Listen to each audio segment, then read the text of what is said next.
Good evening. I'm Doreen Binder, co-president of the League of Women Voters of Portland, and I'm here along with Holly Schmidt of the Interfaith Alliance on Poverty.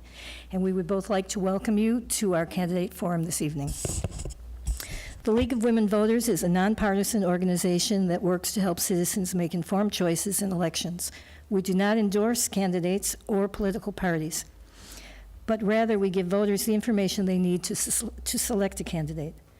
Membership information is available on our website and at the table at the back of the room, as is information on our co-sponsor, the Interfaith Alliance on Poverty.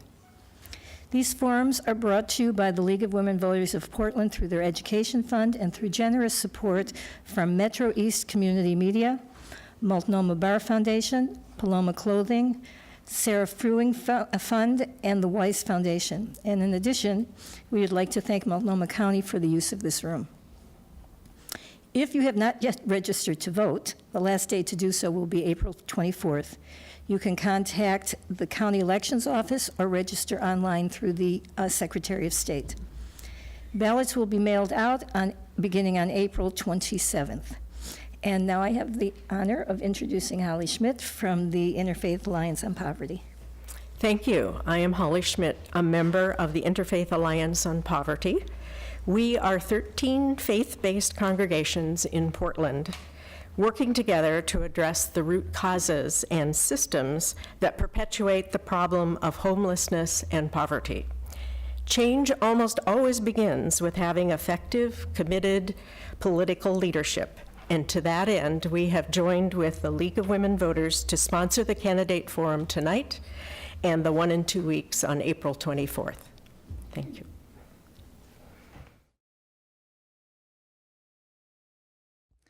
Now to our forum for Multnomah County Chair.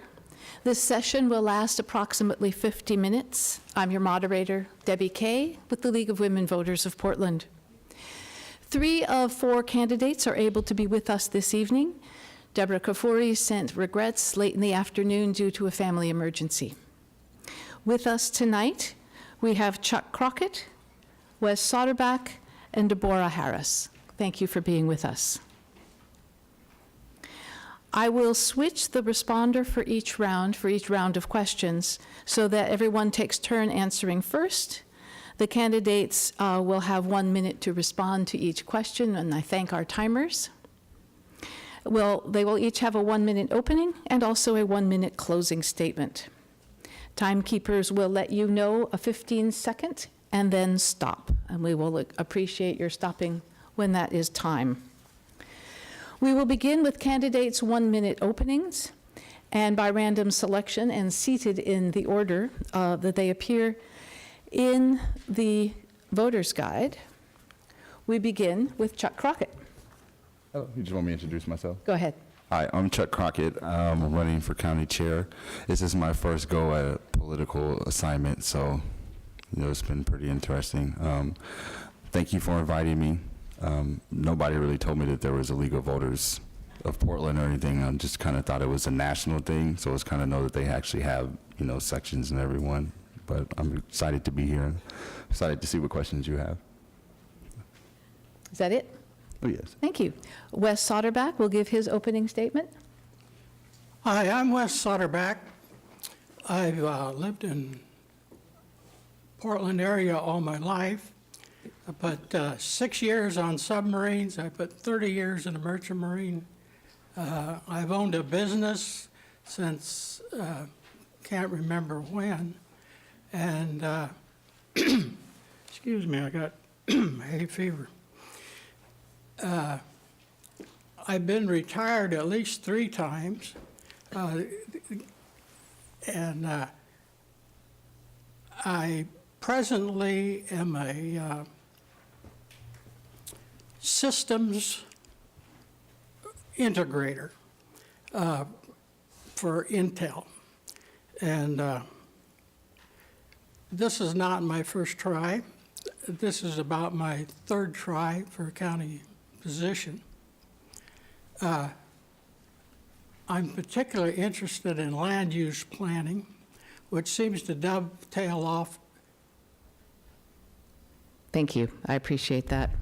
You can finish that in your closing statements. And right now, we move on to Deborah Harris. My name is Deborah Harris, and I am claiming the position of Multnomah County Chair. I'm a graduate of the University of Arkansas. I received my bachelor's there. I received my master's in public administration from Portland State University, and I can give you my card to give you my other accolades.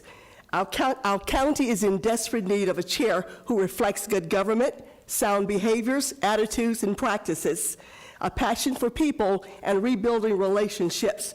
On this occasion, I put together some notes because I wanted to make sure I give you the main ingredients.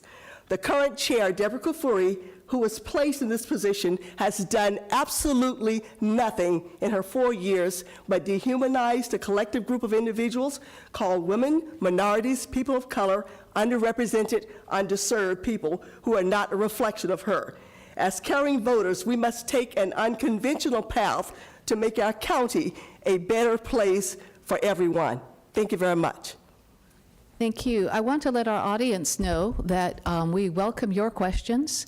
There are people holding 3x5 cards and extra pencils, so if you have questions, please raise your hand to get a card. I implore you to write legibly, and then hold your hand back up again. Once you have written your questions, we will collect those questions throughout. Thank you. For our first question, and we start with Wes Soderback. What will you do to move the dial to decrease poverty? Good question. Let's give everybody money. That ought to do it, huh? That's the way government does it. You got a problem, throw some money at it, hope that it works. The county has plenty of problems. Nobody seems to be interested in tackling the problems. It's always, tomorrow we're going to do this, or we're going to do that, or some other things. We got plenty to do if we choose to do it. Thank you. Ms. Harris. The first thing I would do is to have monitoring in place to determine where the funds are going.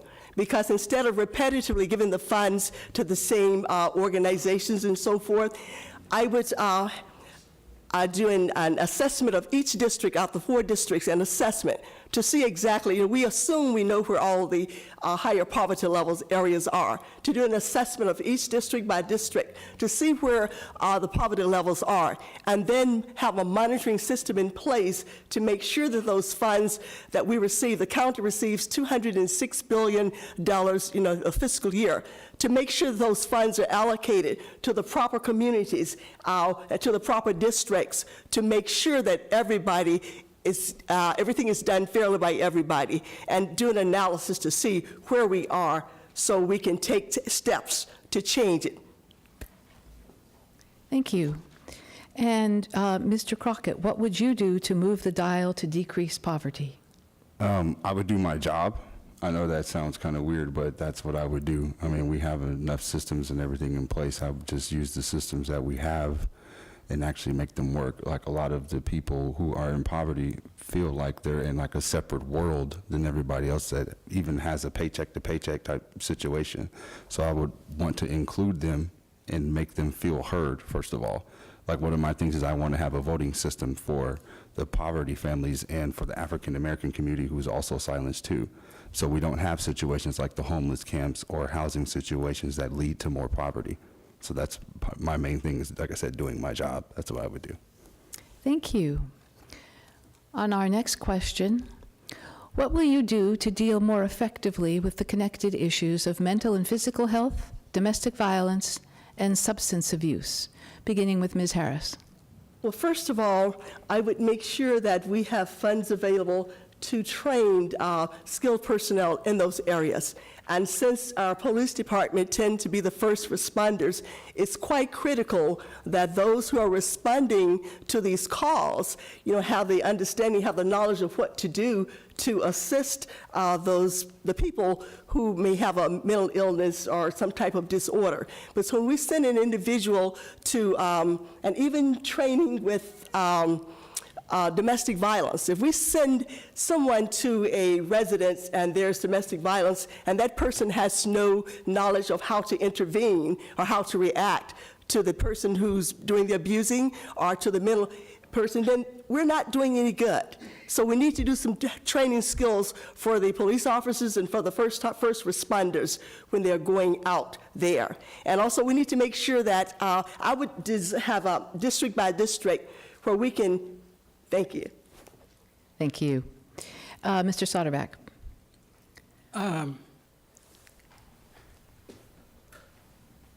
Yeah. Would you repeat that? Of course. What will you do to deal more effectively with the connected issues of mental and physical health, domestic violence, and substance abuse?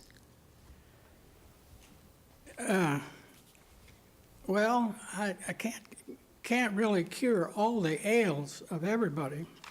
The county has plenty of resources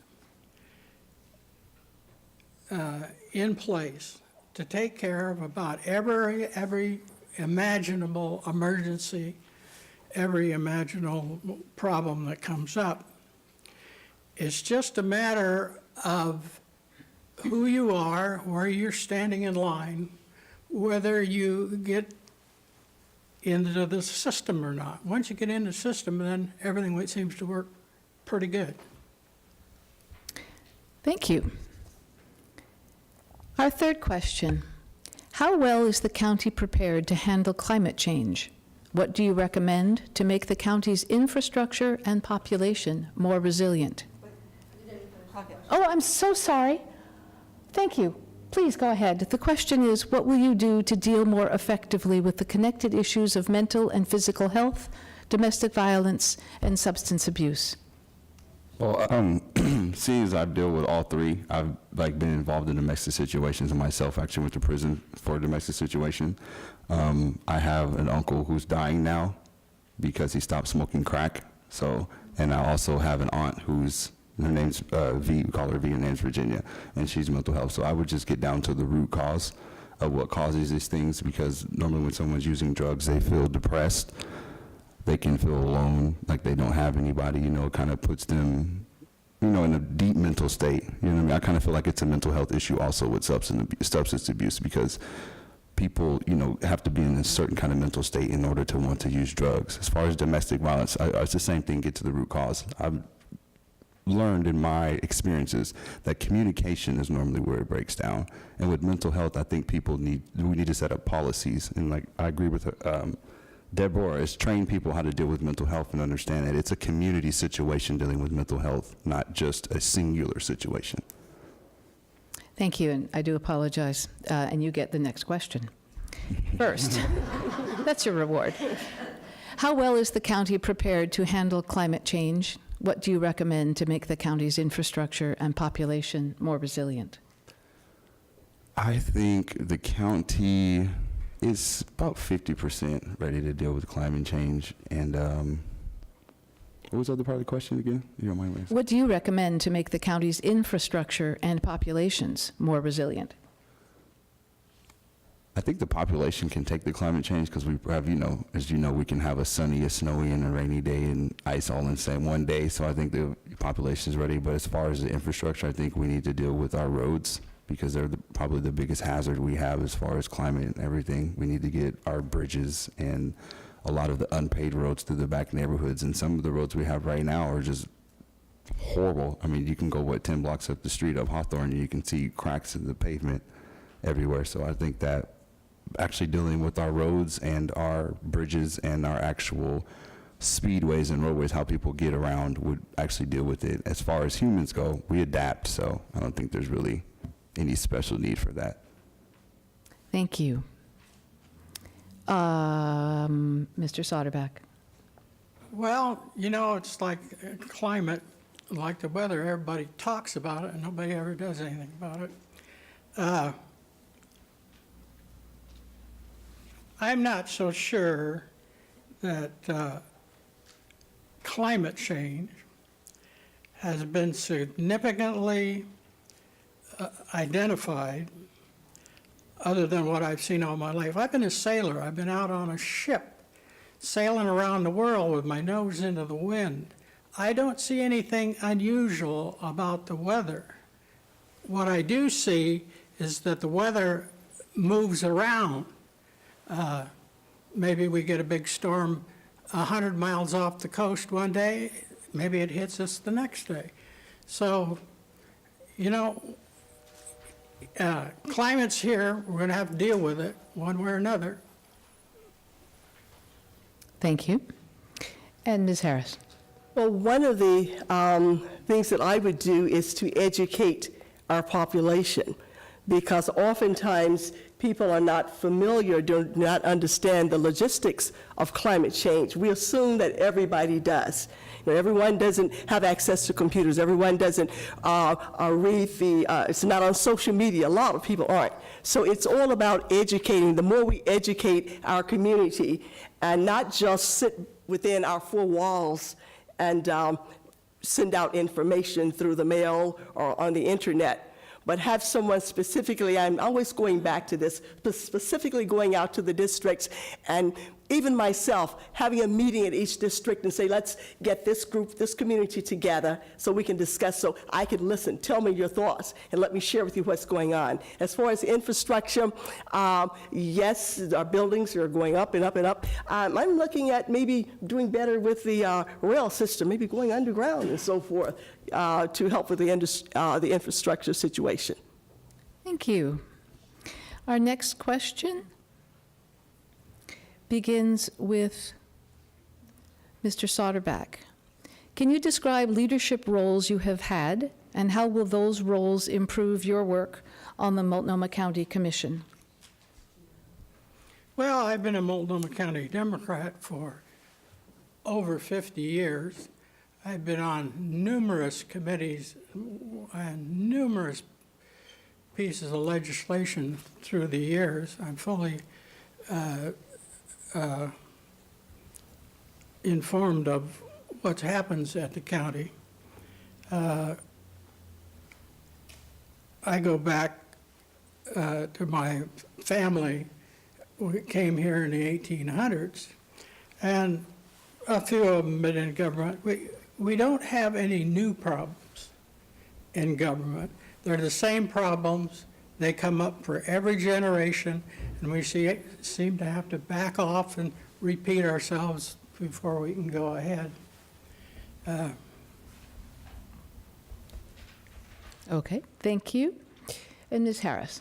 Having managed multi-million-dollar corporations in Georgia, Oregon, and Southwest Washington, being in a leadership position, I make sure that those who I work with, we're training and mentoring those that we're working with, giving them the opportunity to learn and to know what to take place, because they are going to be our future leaders regardless of what age they are. Also, working with the state of Oregon on the one of the agencies as an Equity and Inclusion Council. I was able to go out and do presentations, and I make sure that when you're working with people, you make sure that it's from top down, because we can't assume that everyone who's in a leadership position and they get elected into a position that we know the logistics of it. So it needs to start from the top down, educating. And also having worked within the communities and being a leader and setting the example and making sure that we understand our roles and being available. Thank you. It is just fine to finish your sentence. And Mr. Crockett, leadership roles that you have had, and how those roles improve your work at the Multnomah County Commission. Well, in 2006, I don't have any of those roles or anything like that, but in 2006, I was a part of the youth summit they had at Portland State University, and we actually won the little mock trial they had there, and I was the lead of that. And we actually got to ask the Oregon Supreme Court questions, and he couldn't answer any of the questions, so I'm pretty sure we did a pretty good job asking him legal questions and stuff. So, also I've coached basketball teams, coached football teams. You know, I have a friend who's about, I think she's 63 or something like that, and I actually help her with her baking and stuff like that, and little baking home stuff like that. That has to do, I don't know if that's leadership, but they feel like I'm a leader. So, and also I'm kind of the leader of my generation, you know what I mean, with working in activism and economics and everything. So that's actually my biggest thing, is that I'm leading my generation, like economic stability. So that's basically it. Thank you. What do you perceive the county's most important programs to be? Why are they important?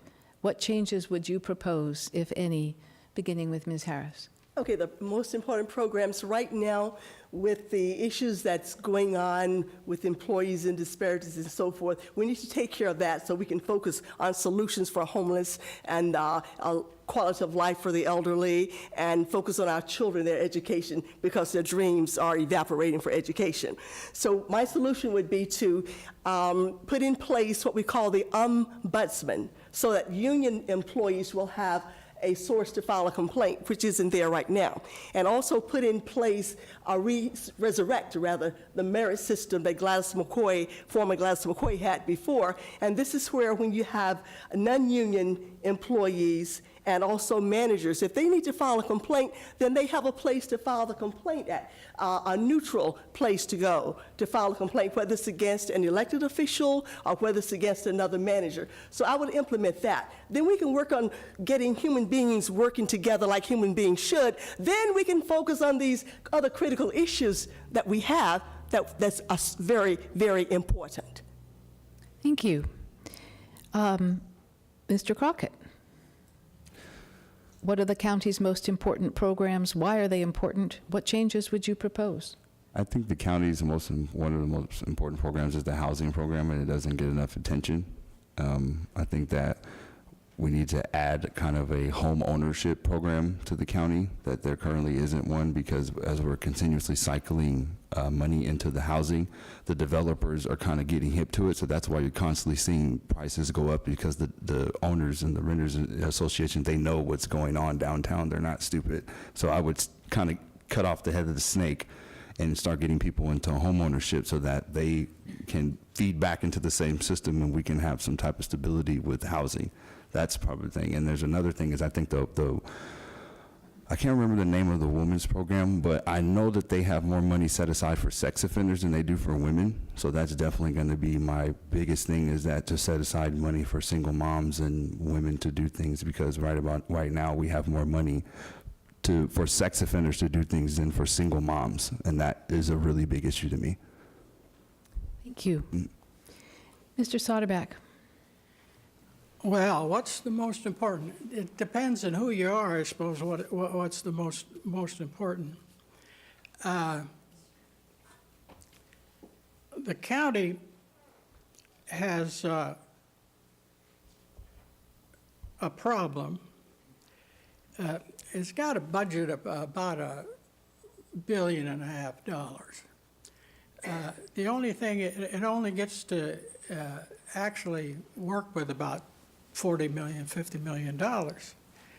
It's got a whole raft of things it's trying to do.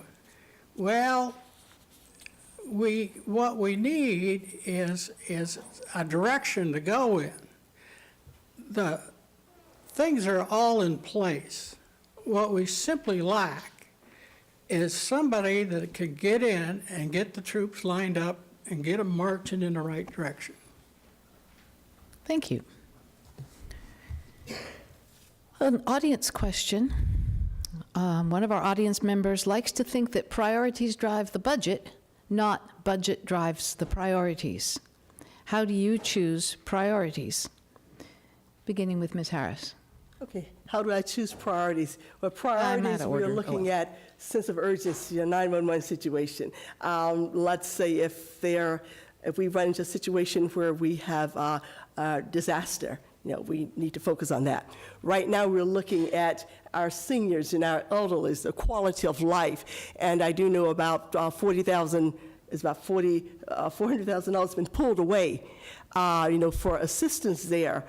So we need to reinstate that, because that's very critical. We can't just say that our senior citizens, now as we're getting to this point in age, which I am myself, we no longer need to take care of them. Our children, their education. Right now, we hit the dropout rate and the chronic absenteeism. Children are our future, so we need to find the root causes of that and focus on that. And of course, housing and the housing. We have people without homes, but I mean, not just affordable housing, but livable housing, homes where meet the specifications. Thank you. Next is Mr. Soderback. Well, I guess it's depend. Oh, I'm out of order. My apologies. Thank you. I'm operating between two different systems here. Excuse me. Mr. Crockett, go ahead. I characterize priority as far as the people in need. So I think that the budget should be dedicated to those in need, and we can kind of deal with everything else. You know, I mean, I could just go on and on and on about priorities and the stuff and I think that needs to be done. So, I mean, the best thing I can do is just generalize it to the people in need. I mean, when I go down the street and I'm seeing, you know, someone that said that's been working for 35 years and they have nothing to their name, you know, I just want to give them something. And I feel like they pay taxes for something, so they should get something for that. That's just how I feel. So it would definitely be the people in need. Like, we have corporations that are getting tax breaks right now, and we have people who literally are making, what, $10 an hour, getting taxed at 25%. What, Walmart paid $16,000 in taxes, and we were part of that. So we have to change that. Thank you. Our next question will start with Mr. Crockett. How do you anticipate improving the Multnomah County court system, particularly with providing sufficient court personnel and mental health facilities to help persons with mental illness? Oh, man.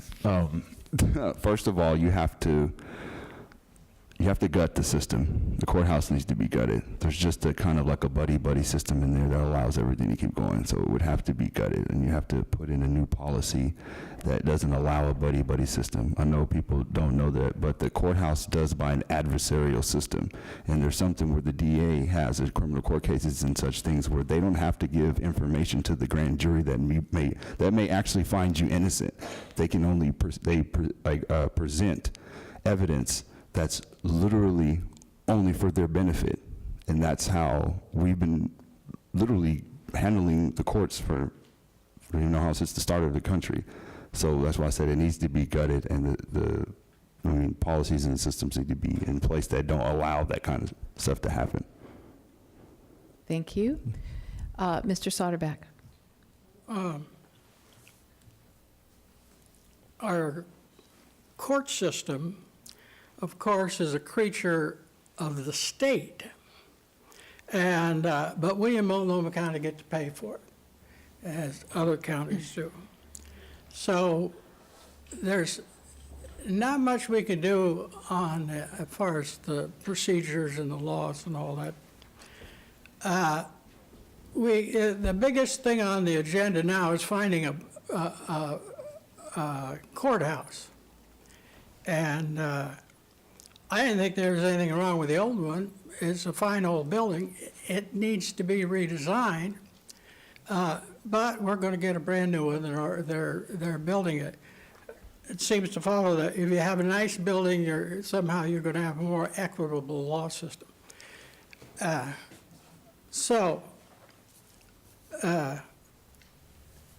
We need to look at that. Thank you. Ms. Harris. Well, first of all, we need to know where we are in order to determine where we need to go. And one of the things that I would do is I would request the audit, the analysis that Amanda Lamb had done that was pulled from her. And she was fired because the district attorney's office thought that she should have come to them first. It appears that it did not meet the specification of, did not say what they wanted it to say. But she had done an analysis, and that analysis gave us so much information about what's going on with the county, what needs to be done, because she went out into the community and got all this information. So because the newspaper got it first, she was fired. So this is why we need to go back to getting the Merit Council. So by having that information, similar to what Amanda Lamb did, would be very beneficial in helping us. Thank you. Thank you. Mr. Soderback, did I skip you on a question? Maybe. Do you want me to figure out which one it was? It was the one before this one, wasn't it? Do you mind if we move on? Do you mind if we move on? No. Thank you. I'm, working with a lot. The next one, and we will start with you, Mr. Soderback. Oh, good. Wapato Jail has been in much discussion. Our audience would like to know, what do you see as its future? Well, I would like to see it put to use for what it was built for. That would seem to make sense to me. Back when this was done, everybody's forgot about it now. The idea was to get corrections out of Salem. Salem wanted to get rid of it, but nobody else seemed to want it. And to do that has seemed to be a bit of a chore here. We should. Lost my train of thought there. What was the question again? What do you see as Wapato's future? Oh, Wapato. I would like to see it open and used as it was intended. What this would do would be to get the corrections business back on track. We just lock people up, let them run wild on the street. Thank you. Ms. Harris, what do you see as the future for Wapato? Okay, I see a future for Wapato, but before I can discuss the future, I would need to sit down to the table, and instead of myself and four commissioners sitting down with a realtor who is skilled and an attorney who knows the legal parameters of real estate, instead of me and the commissioners making decisions on that, I would bring in a real estate attorney. So we'll make sure that, first of all, are we getting a return on this? The county has put lots of dollars into Wapato. So if we sell it, are we going to get a return on what we put into Wapato? Or are we just basically going to give it away? And I do know Homer Williams, the developer, is making strides and looking at it as the whole project. So we need to, what I would do is first sit at the table with a trained, with a legal advisor who knows all the ins and outs, and not make those decisions myself, because as a county chair, I don't have a legal law. I don't understand all of the aspects of real estate. So putting somebody else at the table, look at how much money we're putting into it, how much we're going to get out, and then how are you going to develop it? We'll put all those things into play. Then once we put everything together, how is it going to be set up, a Homer, how are we going to do this? Then we can decide what's best for Wapato. Thank you. And Mr. Crockett, how do you see Wapato's future? I would like to see it opened up as a homeless shelter with transportation to and fro, and I would also like to see job training instituted into the homeless shelter for them so they can get training to get jobs, so that they're not sitting in homeless shelters doing nothing. I mean, we spent $58 million on that building, and they're trying to sell it for $12 million. I mean, I'm pretty sure the taxpayer wants to see it used for something rather than just giving it away. That's how I feel. Thank you. The next question, starting with Ms. Harris. Would you support joining with Portland to help fund legal defense for people in the county arrested and facing deportation, as recommended by the Welcoming Inclusive Sanctuary City Task Force in February? Why or why not? Why? Because Portland historically has been considered as a sanctuary city, and we have welcomed people into the state and into our city. And we want to continue to show that warmth and that welcome and the humanistic side of us. So yes, it is necessary that the county blends in with the city, because the same people who are in our sanctuary city also members of the Multnomah County community as well as the city of Portland. So we both need to share the responsibility. We both need to get to the table, and also representatives from those communities to the table with us so we can talk about it and listen, not just talk, but listen to what everyone has to say and come up with sound solutions for that. But yes, I would be supportive of coming together. We're better together. Thank you. And Mr. Crockett, would you support joining with Portland to help fund legal defense for people in the county arrested and facing deportation? First off, I would not, strictly because there is a population of people that's never felt sanctuary in this country, and before we can offer sanctuary to people outside of the country, we need to take care of those people. So no, I cannot do that until those people are taken care of. That would be a violation of so many rights that we have fought for, especially the 14th Amendment that they actually use, that's actually specifically for African Americans, and you can go to the Library of Congress and they have it there. So before we start talking about sanctuary cities, we need to make sure that the people that were done wrong to build this country feel safe and sanctuary inside of this city and the state and country. So no, I can't do that. Thank you. Mr. Soderback. Well, you know, why don't we just let everybody come in, you know? Why go through all this? You know, I had to pay my dues before I could vote. I had to participate in 3 different wars, and I was still not old enough to vote when that got done. And I just don't have much sympathy for somebody that snuck across the border and now is thinks that, well, gee, we ought to go to the head of the line. It just, I mean, sanctuary from what? We have, the United Nations has facilities that it can rescue people. But the trouble is, everybody seems to need to be rescued. We can't get them all. It should be, the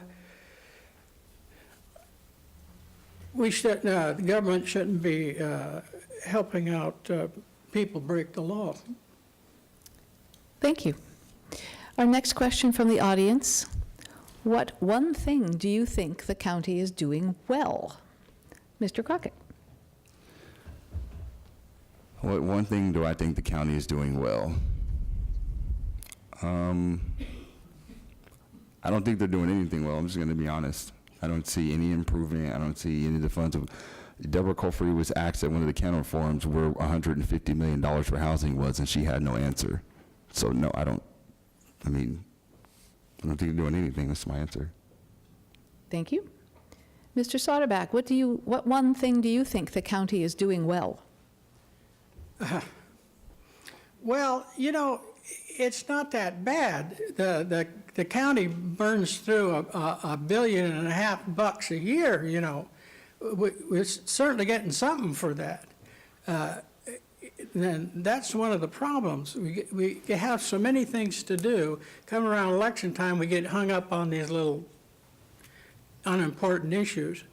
What we need is to get a set plan, stick to the plan as long as it's working, and keep on moving on. That's it. Thank you. Ms. Harris, what's the county doing well? Yes, the county is doing well. I'd like to share that with you. What I feel the county is doing well at is having a Thursday board meeting where where community members are able to go in and share their public comments. And then the county board is able to see just exactly how the community feels. And it does not feel good.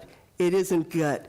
The number of people who are bombarding and sharing what things aren't right. So having that opportunity to go into the boardroom on Thursday and express your opinion, and having the opportunity to say, Deborah Kafuri, you need to resign because your part in this role, in this chapter is over.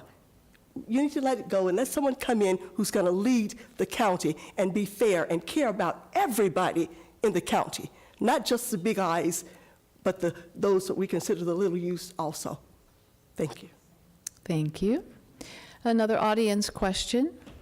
Do you believe that, would be for the city, the police, and for the county, the sheriffs, should they be the first responders for mentally ill, disabled persons and domestic violence victims? And the first is Mr. Soderback.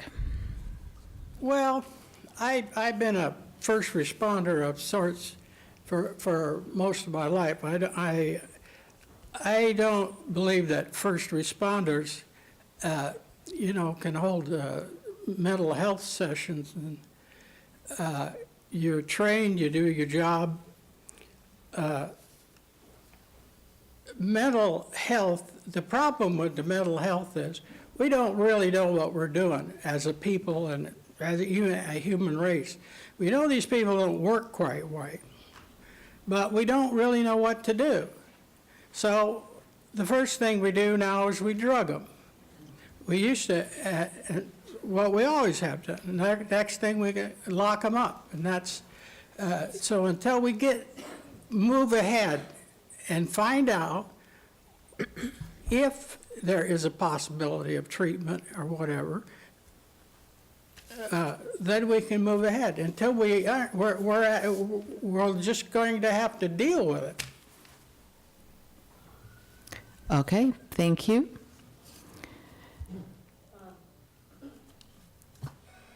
Did I leave you Forgot both off? of us.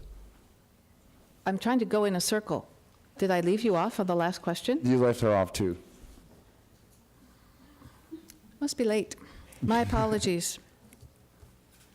Our last question was, what do you think the county is doing well? I think everyone answered that. Yes. Okay. And now we've moved on to a question about the sheriffs and police. Yes. And And may I reflect back to a comment I made earlier? This is why it's necessary to have trained staff on the police department and the sheriff's department who are trained to deal with, to handle mental illness. And that way, when there is someone trained for each of the districts in the county. So that way, when there is an issue, we can ask that person, that group to be dispatched there, and we're comfortable with it because the person has had the training and they have the skills and understanding how to deal with it. So we're not sending someone out who has no knowledge of what they're dealing with. So a trained staff to go out. Thank you. And Mr. Crockett. I agree. It's the same way we should have some kind of trained medical staff that goes out and responds to the situations. I mean, criminalizing mental health it seems stupid. I mean, it's obviously a problem going on, so he obviously needs some kind of medical attention. And then as far as domestic violence, I know that there can be violent situations and there can be mild situations, so I honestly believe that with domestic violence, there should be two levels of responders. There should be community responders, and there should be responders also from the police, just in case there is something violent going on. So that way then I also think the community members should have more weight, what they say, and their discrepancy outweighs the police, because the police are just trying to take people to jail. And the community responders will actually be able to diagnose the situation and determine whether or not, as a community outside of the law, as a person-to-person situation, they'll be able to understand the situation and actually make a better decision than someone that's there trying to figure out whether or not they broke the law or not. Thank you. We're going to move now to our closing remarks, and we start with Ms. Harris. Again, my name is Deborah Harris, candidate, claiming Multnomah County Chair. I just want to give you some dates you may want to look at. October 1st, 2017, where the Oregonian cited Deborah Kafuri comment regarding institutional racism, saying, "Hold me accountable," but nothing changed. December 21st, 2017, Chair Kafuri, the top executive level for Multnomah County, calls a woman a B. It's not in my vocabulary, but yes, the B word is in a public board meeting on county time on taxpayers' dollars in front of caring and meaning community members. Not okay. January 4, 2018, former Senator Margaret Carter was cited in the Portland Mercury regarding the B word. When you insult one woman, women, you insult all women. Friday, April 6, 2018, Willamette Weekly interviewed Chair Kafuri. Her comment was, it's expected regarding systemic racism. It's happening in other states, not acceptable.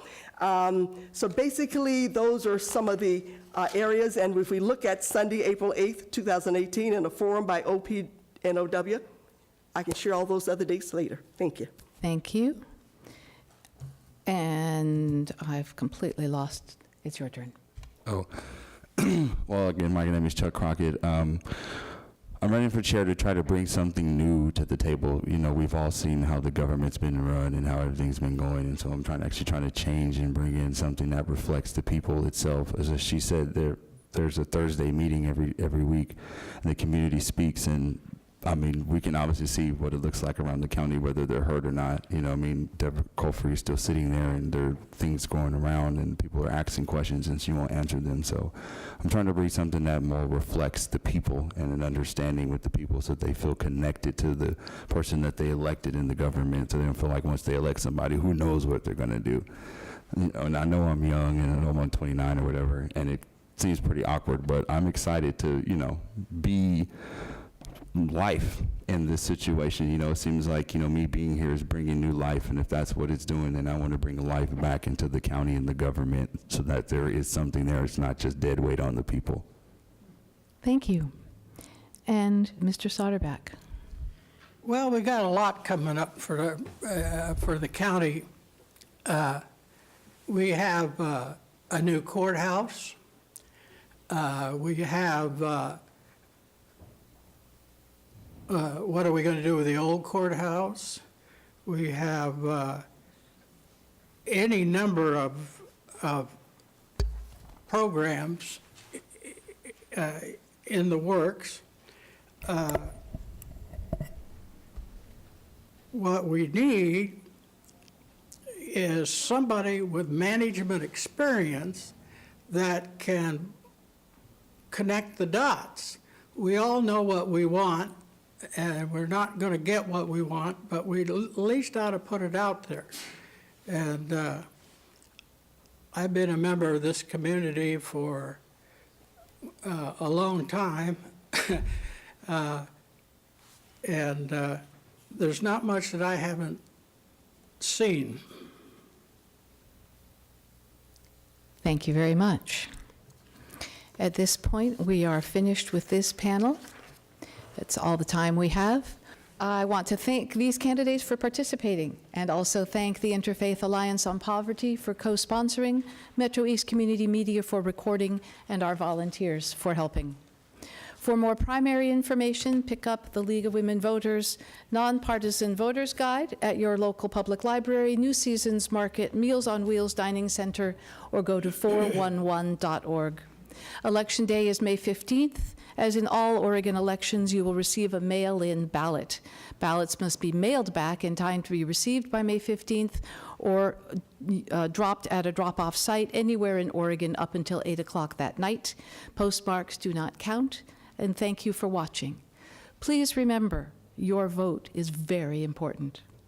Thank you.